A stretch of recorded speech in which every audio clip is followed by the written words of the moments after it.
9 turnovers this season. He has 6 interceptions and 3 fumbles lost. He's struggled particularly with play-action passes. Since Sean McVay has been head coach of the Rams in 2017, no team has run more play-action passes. This season, Goff has 0 touchdowns and 3 interceptions when using play-action passes. In the previous 2 seasons, he had 18 touchdowns and just 3 interceptions. So you see the change in Goff's performance. I want to welcome in our Adam Schefter. Schefter, no secret of Goff's struggles this season. How much concern is there within the Rams organization ahead of tonight's game?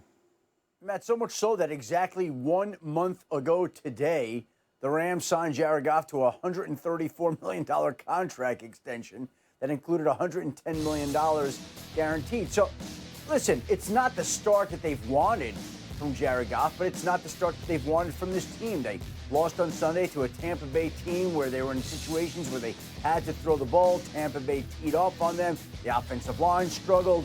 Jared Goff does have the NFL high 9 turnovers this season. It's not what the Rams want. It's not what Sean McVay has scripted.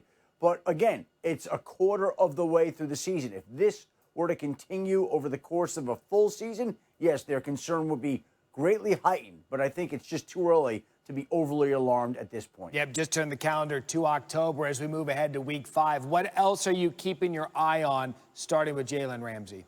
Last night, the Jaguars owner Shad Khan came out and said, we have no plans to trade Jalen Ramsey. So to all the people out there wondering if Jalen Ramsey is coming to Philadelphia or Baltimore, Kansas City, or wherever, the answer right now is no. The Jaguars don't want to trade Jalen Ramsey.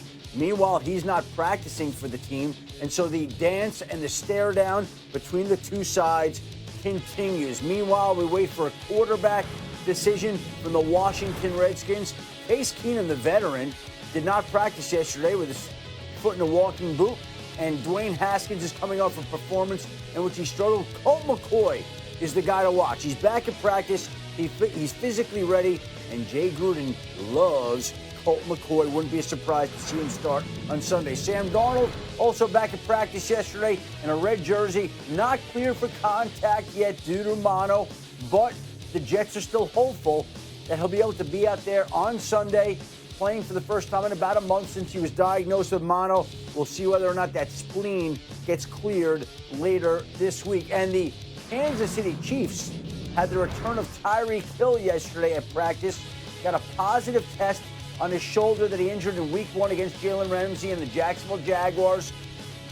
But the Chiefs want to be very careful with Tyreek Hill. Even though he was back yesterday, I don't think it's a certain thing in any way, shape, or form that he'll be out there on Sunday night against the Indianapolis Colts. They want to monitor him, see how he's doing this week. But the fact that the test came back clean, that he's feeling better is an encouraging sign, but it is not cleared full yet for Sunday night for him to go. And to your point, early enough in the season where you don't have to rush him back. And finally, before we let you go, the Vikings offense has been in a little bit of turmoil lately. Adam Thielen called out Kirk Cousins, and now receiver Stephon Diggs missed practice on Wednesday, but not because of an injury. What exactly is going on in Minnesota?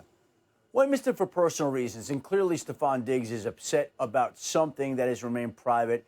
The internet has been abuzz with speculation that the Vikings would trade him, but before anybody gets too carried away there, Stephon Diggs signed a 5-year extension. A year ago, the Vikings say they have no plans to trade him at this point in time. Now, again, they're not throwing the football like crazy anyway. This is a run-based offense that relies on a good defense. And so Diggs almost is a luxury item in that offense and for that team. But you don't just give away good players, and there really has not been any meaningful chatter. And the Vikings say they have no plans to trade Stephon Diggs at this point in time. Just one big apology this week in Minneapolis. Our Adam Schefter with us this morning. Adam, thank you. Thank you, Matt. Matt.